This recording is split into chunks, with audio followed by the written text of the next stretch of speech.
Rocky River home when a package containing marijuana was delivered through the mail. Basically, probably was a progression of events that something was delivered to the post office that they felt was suspicious, and they took it from there. Police say postal inspectors grew suspicious before it was even delivered.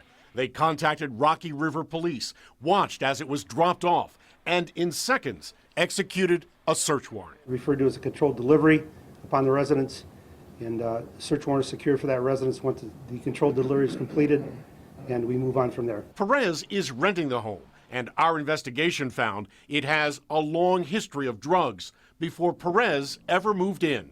Records show it was once owned by this man, Raymond George.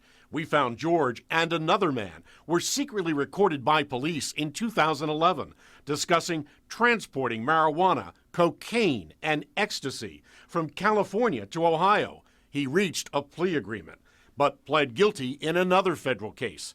Neighbors remember the drug raids. He got busted. They came to his house and broke down the door and everything. And there were multiple police vehicles, there were unmarked FBI vehicles, they were taking items out of the house, computers and all sorts of stuff. So I think everybody that's been on the street for quite some time knows kind of the history of the home and what's been going on down there.